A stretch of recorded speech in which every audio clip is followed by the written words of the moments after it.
Bonjour à tous et bienvenue pour ce 7e module de l'enseignement fondamental dispensé dans le cadre de l'association La Voix de Dieu. Cette association donc réalise ses objectifs entre autres par la proposition d'un enseignement mais aussi par d'autres activités. Cette vidéo correspond donc au 7e module. Si vous voulez avoir plus d'informations sur l'association, sur cet enseignement ou sur les actions de l'association, n'hésitez pas à venir consulter le site internet de l'association à l'adresse qui est en bas www.acceptelamourquejet'envoie.fr. Et donc nous voilà partis pour ce 7e module. On va d'abord faire un petit tour au niveau des épisodes précédents pour rappeler un petit peu tout ce dont on a déjà parlé.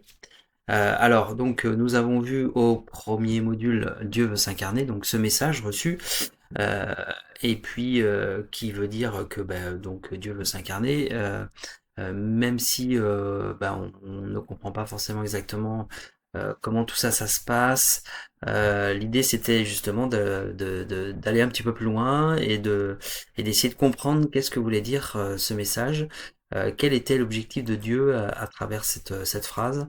Voilà, donc en tout cas ce qui est sûr c'est qu'il compte sur les hommes, on participe à ce projet-là. Comment, qu'est-ce qu'il attend de nous? Voilà un petit peu toutes les questions que on a un petit peu mis en place à ce premier module et l'idée c'était d'essayer d'y répondre lors de cette formation. Donc le deuxième module, notre identité de matière, on a parlé de la différence entre notre identité dite céleste et notre identité de matière, qui elle est composée, s'appuie avant tout sur un ensemble de critères. Euh, Quand je vis à travers cette identité de matière, je vis à la périphérie de mon être. Je ne suis pas centré au niveau de mon cœur et de ce qu'il y a de plus profond en moi. La trajectoire de l'humanité, on a parlé de ces deux trajectoires. La première, c'est la voie du cœur, et puis la seconde, c'est la voie de la périphérie, qui correspond en fait à une déviation de notre trajectoire, une déviation parce qu'on ne suit pas justement la voie du cœur. Le choix véritable, c'est un choix qui permet de sortir de la déviation, de retrouver la voie du cœur. C'est un choix c'est le choix de suivre Dieu plutôt que de suivre euh, nos choix réalisés avec notre identité de matière. Et puis c'est un nouveau choix, un choix qui remet tout en question parce que effectivement c'est pas du tout comme ça qu'on a l'habitude de fonctionner. La création de Dieu, on a parlé un petit peu de la création de Dieu, comment Dieu veut créer le monde à son image, c'est-à-dire qu'il se pense lui-même, et à partir de cette pensée, et bien du coup, il crée ce qui est le monde qu'on connaît, mais sa création de manière globale. On a vu le principe de multiplicité, c'est-à-dire il crée une multitude de créatures euh, pour pouvoir le représenter dans sa totalité, car chaque créature ne peut pas le représenter dans sa totalité. Donc en fait, il en crée une multitude pour que ce que l'une créature ne peut représenter, une autre puisse le représenter. Et puis en plus de créer des créatures, il crée, il crée chaque créature individuellement et il y place dans chaque créature tout ce dont la créature a besoin pour prendre sa place dans l'ordre divin. Et, euh, et il nous réserve à chacun la meilleure place possible dans sa création. La lumière divine qui est émise par Dieu, qui est diffusée par les anges et qui est reçue par notre âme. Mais voilà, comme on s'est coupé de notre âme, et ben du coup, ça s'arrête là, ça ne va pas plus loin. Et donc c'est à nous, nous sommes en charge de mettre en place le dernier morceau, ce câble-là entre notre âme et nous, pour pouvoir, euh, pour pouvoir recevoir complètement ce que Dieu nous envoie. Et donc, on va passer donc ici au module 7 qui est l'origine de la déviation. Et nous allons parler d'un sujet un sujet un peu qui peut fâcher. Donc moi je vais présenter ici ce que j'ai à partager. Chacun le prend comme il le souhaite. Chacun le reçoit comme il le souhaite. Bien évidemment, vous n'êtes pas du tout obligé d'adhérer à ce que je raconte. Vous avez le choix, vous avez le libre choix et vous faites votre propre idée et vous prenez ce que vous avez envie de prendre. Et donc ici, je vais vous parler principalement du diable en fait. Je vais vous parler de l'ange déchu, je vais vous parler du souffle du diable, du règne du diable et de la fin du règne du diable. Donc voilà, c'est parti pour ce module 7. Alors, petit rappel sur les anges, très rapidement, puisqu'on en a déjà parlé. Donc les anges ont la charge de la diffusion de la lumière divine, ça on en a parlé. Ils sont organisés selon une hiérarchie du plus proche de Dieu au plus éloigné, sachant que le plus éloigné est du coup le plus proche de nous. Enfin, le plus éloigné de Dieu est le plus proche de nous. Et les anges, comme les hommes, sont doués d'intelligence, de volonté propre et de libre arbitre. Alors, là, je vais vous parler de l'histoire d'un ange en particulier. Euh, donc, au vu de leur organisation, il y a des anges qui sont plus près de Dieu et puis des anges qui sont plus éloignés. Et il y en a un qui est celui qui est le plus proche de Dieu. Forcément, il doit y en avoir un qui est le plus proche de Dieu. Et bien cet ange-là, voilà, il est tellement proche de Dieu qu'un jour, il a l'orgueil de se prendre pour Dieu. Ou en tout cas de se dire, bon, je suis tellement proche de Dieu qu'il ne va pas y avoir une grosse différence. Je pense que je suis tout à fait capable de me débrouiller sans lui et de faire comme j'ai envie de faire. Et voilà. Et donc en fait, il fait ce choix de quitter la sphère divine pour créer sa propre sphère. Et là, il entraîne à sa suite un certain nombre d'anges, un bon nombre d'anges, qui partent parce que ils partagent le même désir que lui, c'est-à-dire de se dire, on va faire notre propre truc à nous. On n'est pas obligé de suivre le plan de Dieu. Donc, ils font un peu scission et partent dans leur coin faire leur propre truc. Donc, ils décident de ne plus s'inscrire dans le projet divin, de ne plus honorer leur place, voilà. Et en tout cas, ce premier des anges, lui, euh, ne veut plus de son rôle dans le projet de Dieu, mais il veut suivre son propre chemin. Alors, voilà, jusque-là tout va bien, sauf qu'il y a un problème, parce que c'est pas forcément quand on a beau se prendre pour Dieu, c'est pas pour ça qu'on l'est forcément. Et il y a un problème, il y a un problème principal, qui est le problème de créer en fait. L'action de créer est propre à Dieu, et il n'y a que lui qui peut créer. Parce qu'en fait, il existe Dieu et sa création, et donc Dieu est le seul à créer, c'est-à-dire que personne ne peut créer une nouvelle création ou créer des nouvelles créatures ou créer des choses en fait. Il n'y a que Dieu qui peut le faire. Et donc du coup, cet ange-là il est un peu embêté parce que finalement il peut pas faire grand-chose. Et du coup il avait envie de créer sa propre sphère, son propre truc, son propre projet, sauf qu'au final il peut rien créer du tout. Il ne peut rien faire du tout et en plus il ne peut pas quitter la création puisqu'il n'y a rien d'autre. Il y a soit Dieu, soit la création. Donc en gros, et la création, c'est tout ce qui existe. Donc il peut aller où il veut, il peut faire ce qu'il veut. Il est toujours dans la création. Donc il peut pas créer la création, il peut pas créer la sienne, il peut pas créer son projet, il peut pas créer ses créatures, il peut rien faire. Donc en fait, il est un peu coincé quoi. Du coup, il s'est un peu mis à l'écart parce qu'il veut pas participer à la création de Dieu, mais n'empêche qu'il est toujours dans la création de Dieu. Il peut pas la quitter pour autant. Donc il s'est mis un peu à l'écart. Et le problème, c'est que son orgueil, l'empêche de faire machine arrière.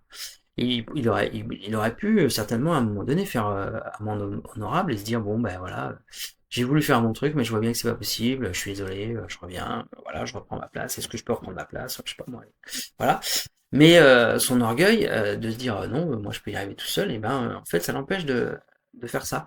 Il se dit non, non, non, j'ai fait mon choix, j'assume, non, non, c'est ce que je voulais, enfin voilà. Et donc du coup, il rumine un peu tout seul dans son coin, quoi. Et puis du coup, cet orgueil de pas vouloir reconnaître son erreur et de pas revenir en arrière, en fait, euh, à partir de là commence à naître un petit peu la haine et la colère en lui parce que il est coincé, il est tout seul, il est à l'écart des autres et puis voilà quoi. Donc il commence à être un peu en colère, il commence à avoir la haine et du coup il décide que même s'il peut pas créer son propre monde, et du coup il n'aura de cesse de détruire celui de Dieu. Voilà. Donc du coup son projet, comme il peut pas créer son projet, du coup il va se dire il va essayer de détruire le projet de Dieu. Donc c'est sa motivation. Et voilà, donc le diable est né ainsi. Le diable est né, il est né d'un acte hautement symbolique. Hein. C'est décider de ne plus s'inscrire dans le projet divin, mais de suivre son propre chemin. C'est-à-dire remplacer le fait de suivre le choix de Dieu pour lui par le fait de suivre ses propres choix et son propre choix. Donc voilà un petit peu la signature, l'énergie du diable. Euh, le diable, c'est ça, c'est suivre son propre chemin et ne pas accepter, refuser le chemin que propose Dieu. Alors donc, qu'est-ce que ça va donner tout ça? Parce que, ok, le diable est né, mais donc le diable s'est juré de détruire l'œuvre de Dieu. Mais alors, comment il va s'y prendre? Quelle est la stratégie qu'il va mettre en place? Et ben en fait, comme il a reçu toute la lumière divine, puisqu'il était le premier des anges, ou l'un des premiers en tout cas, il connaît le plan divin dans son ensemble. Donc il sait comment Dieu va faire pour... quelle est la stratégie de Dieu, comment il a organisé les choses, tout ça. Donc du coup, en étudiant tout ça, il trouve sa cible assez rapidement, il se dit, c'est bon, je sais à qui je vais m'attaquer pour mettre à mal le projet de Dieu, je vais m'attaquer aux hommes. En effet, l'homme doit incarner Dieu dans la matière. Il doit recevoir son esprit et le transformer en matière à travers ses actes, ses pensées, ses paroles. Donc le Dieu n'a qu'à détourner l'homme de... Le diable, pardon, n'a qu'à détourner l'homme de Dieu pour saboter la stratégie de Dieu. Et donc comment il va s'y prendre? Et ben du coup, il va souffler à l'esprit de l'homme pour l'amener à faire la même chose que lui, c'est-à-dire remplacer le fait de suivre Dieu par le fait de suivre son propre chemin. Et donc du coup, il va manipuler un petit peu les hommes, les amener à leur proposer de suivre leur propre choix plutôt que de suivre le choix de Dieu pour eux. Voilà. Alors, on va maintenant faire un petit retour à Adam et Ève pour bien reprendre un petit peu ça, parce que c'est ce moment de clivage-là qui est important. Donc, Adam et Ève vivent dans le jardin d'Éden, dans le royaume de Dieu. Voilà, jusque-là tout va bien. Euh, et puis Dieu édicte une règle. Il édicte la règle qui est de ne pas manger du fruit défendu. Ok.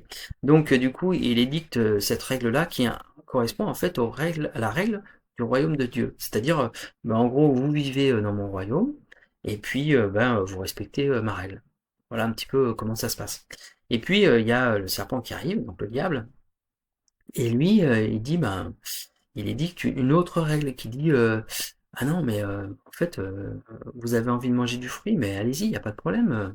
Vous pouvez faire ce que vous voulez. Faites vos propres choix, il n'y a aucun souci. Il n'y a pas de problème. Mais non, vous n'allez pas en mourir, vous inquiétez pas, il n'y a pas de problème. Donc en fait, voilà, il y a le royaume de Dieu avec la règle de Dieu qui est faites, respectez mes règles, faites le choix que je vous ai fait pour vous. Choisissez ce que je vous propose, c'est-à-dire de vivre dans mon royaume avec la règle de ne pas manger le fruit. Et il y a le diable qui arrive avec sa propre règle, qui est faites donc ce que vous avez envie de faire, c'est vous qui choisissez. Voilà. Et donc, qu'est-ce que va choisir l'homme? Il va choisir la règle du diable. Et donc la règle de Dieu pour vivre dans le royaume de Dieu, la règle du diable pour vivre dans le royaume du diable. Et donc, ainsi, l'homme choisit de suivre la règle du diable et donc de vivre dans le royaume du diable. Et donc le diable souffle sur l'esprit de l'homme pour lui faire changer de paradigme. Au lieu d'orienter sa vie pour suivre les choix de Dieu, il va orienter sa vie pour suivre ses propres choix.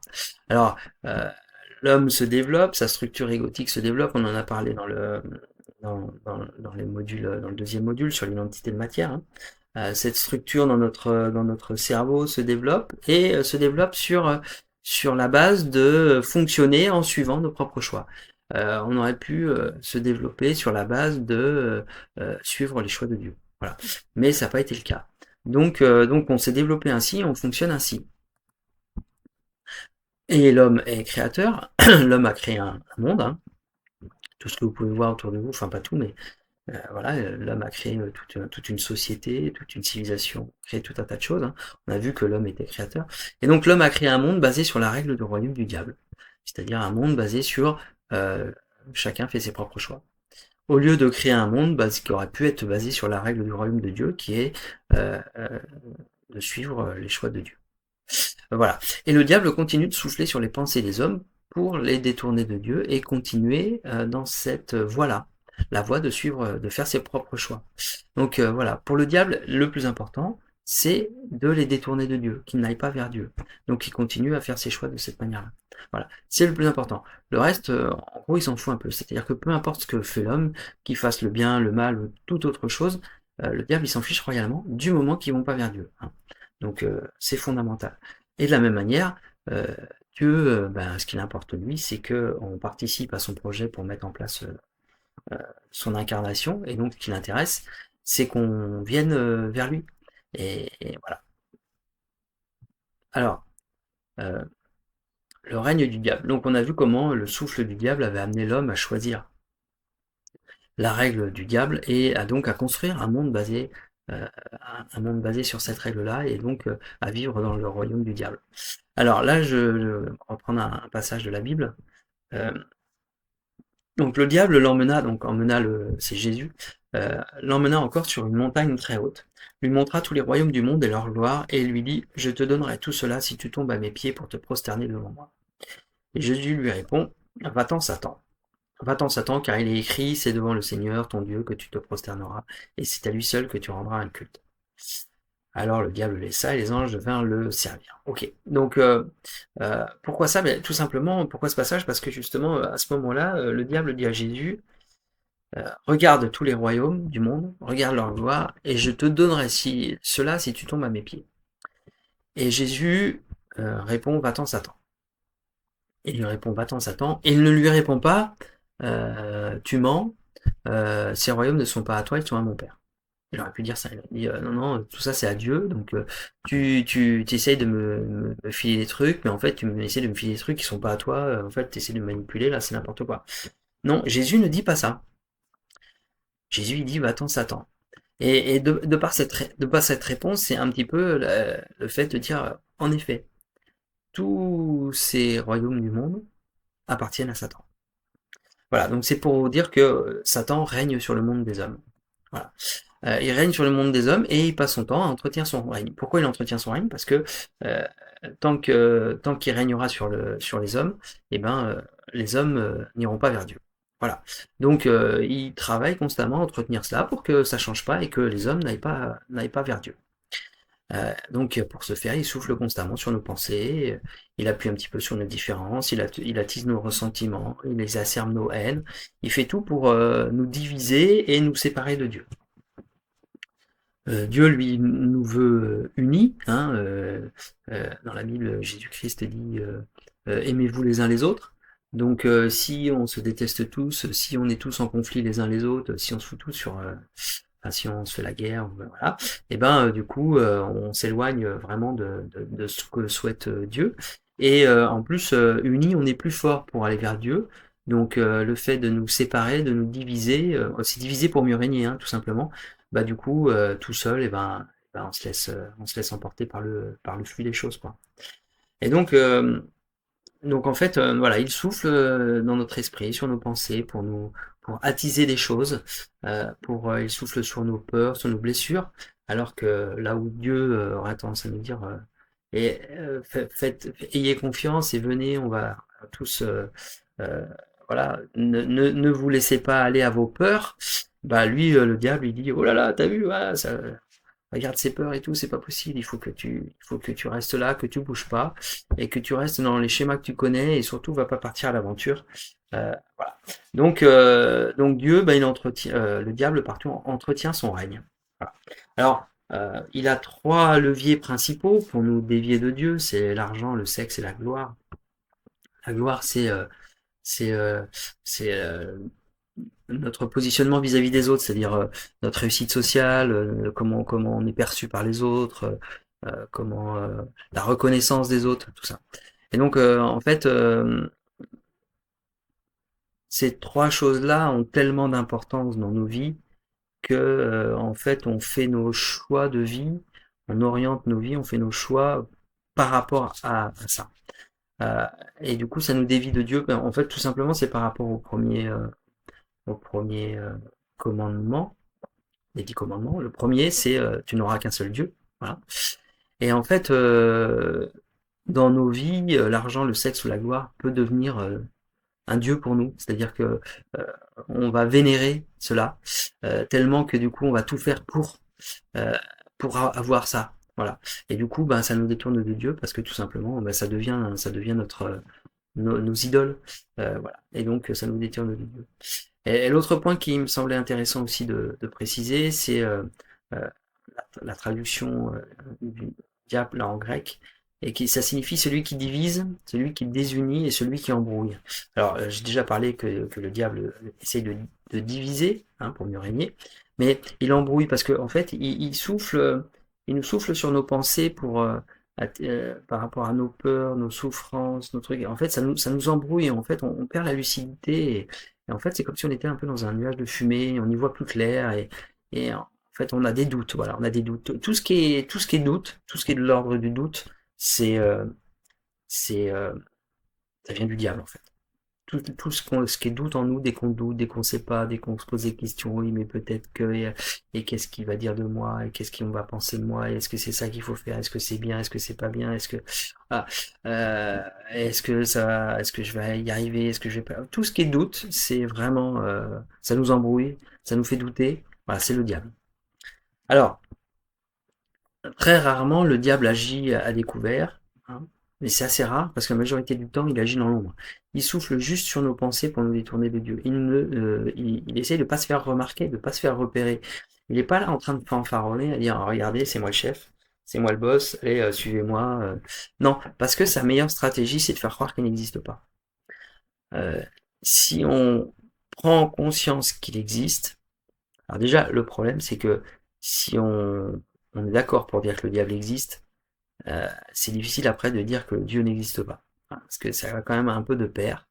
Donc autant on peut croire en Dieu sans croire à l'existence du diable, autant il est difficile de croire à l'existence du diable sans pour autant se dire que Dieu existe. Or, il n'a pas envie qu'on pense que Dieu existe, il n'a pas envie qu'on croit en Dieu, en l'existence de Dieu, il n'a pas envie qu'on aille vers lui. Donc il se fait discret, et puis il se dit que, enfin il se dit, je sais pas si c'est le dit, mais en tout cas, comment se rendre compte qu'il nous manipule si on pense qu'il n'existe pas? Voilà.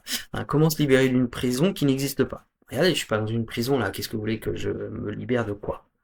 Voilà, il y a rien, j'ai pas besoin de me libérer de quoi que ce soit, donc voilà. Donc c'est beaucoup plus simple pour lui d'adopter cette stratégie-là. Alors, euh, nous vivons sous le règne du diable. Voilà. Alors, bon, c'est pas forcément très agréable à penser ou à accepter.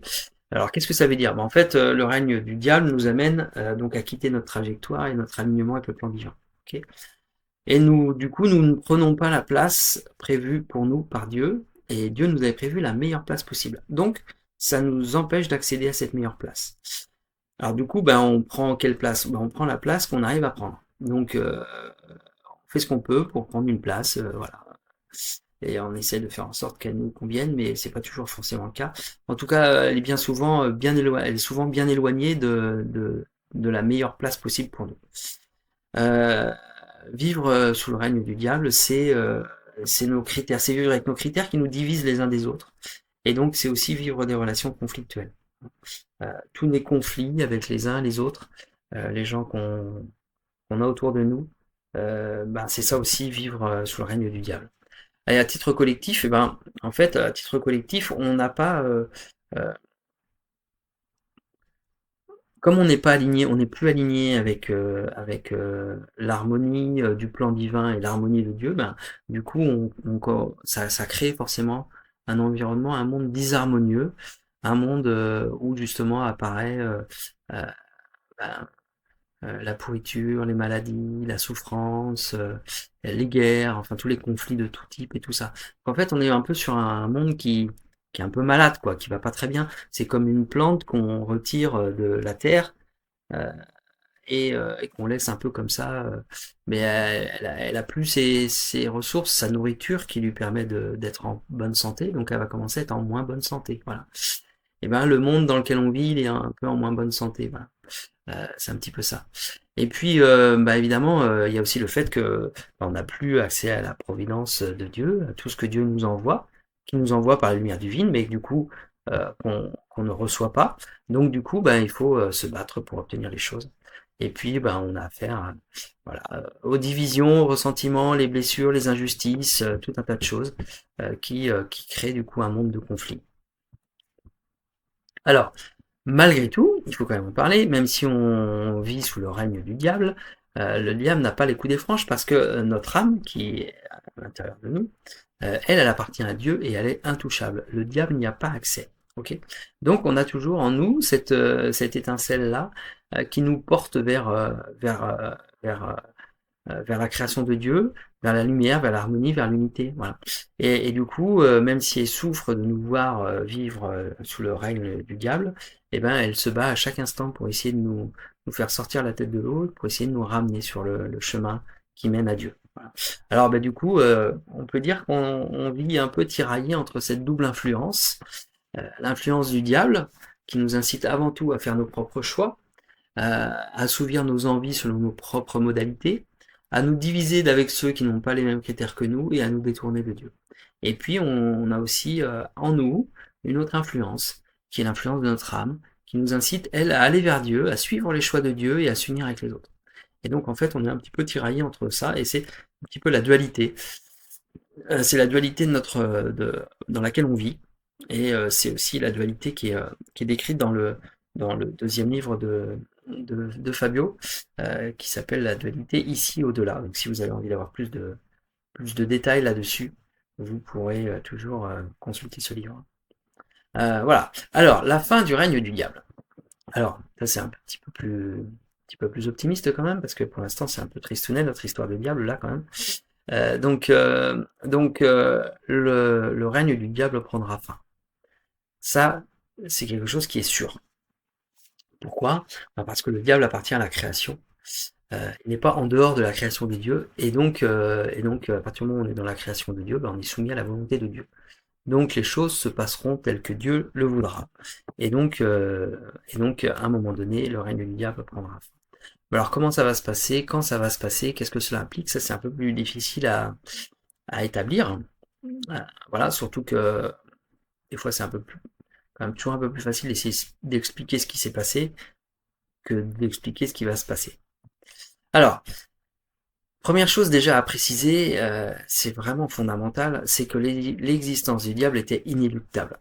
Alors, parce que le diable, il représente ce chemin, ce choix que nous avons de nous détourner de Dieu, le choix de faire sans Dieu. Voilà. Dieu nous a créés avec la liberté de choix, le libre arbitre, la liberté de faire nos propres choix. À partir du moment où il nous a créés ainsi, le fait d'avoir le choix donne l'existence à plusieurs choix. Il donne l'existence au choix d'aller vers Dieu et au choix de se détourner de Dieu. Donc dès qu'il nous a créés, Dieu, en nous créant, il a créé ce chemin, cette possibilité, cette voie de se détourner de lui. Ok? Et le diable, lui, il incarne ça, il incarne cette possibilité-là, il incarne ce choix de se détourner de Dieu. Donc à partir du moment où il nous a créés avec notre libre choix, il a créé cette énergie-là. Ok? Et donc en fait, si ça s'était pas passé comme ça, l'histoire que je vous ai racontée avec cet ange déchu, voilà, tout ceci, tout cela, même si ça n'était pas passé comme ça serait quand même passé. Autrement, peut-être, un peu différemment, peut-être, mais ça serait quand même passé en gros comme ça. Parce que, parce que, parce que le diable représente cette possibilité qui existe. Voilà. Donc à partir du moment où cette possibilité existe, et ben, elle doit se manifester d'une manière ou d'une autre. Voilà. Donc voilà. Donc, euh, ça s'est passé comme ça, mais de toute façon, ça se serait passé quoi qu'il arrive. Donc, la fin du diable ou la destruction du diable, ça implique la destruction de cette possibilité de se détourner de Dieu. Hein. On pourrait dire qu'aujourd'hui, on vit une époque, depuis un petit moment déjà, hein. On va dire depuis, je sais pas moi, depuis 10 000 ans que l'homme vit en société, on vit ce choix. On vit cette possibilité d'aller vers Dieu ou de nous détourner de Dieu. Et depuis ce temps-là, on vit sous le règne du diable. Voilà. Mais le jour où le règne du diable va s'arrêter, eh ben, ça veut dire que cette possibilité-là de choix n'existera plus. Donc on se rend bien compte que peut-être que ce jour-là, la vie sera différente. Ce ne sera pas tout à fait exactement la même. Ça ne sera pas la même chose sans le diable. Ça sera différent parce qu'on n'aura plus cette possibilité de nous détourner de Dieu. Hein.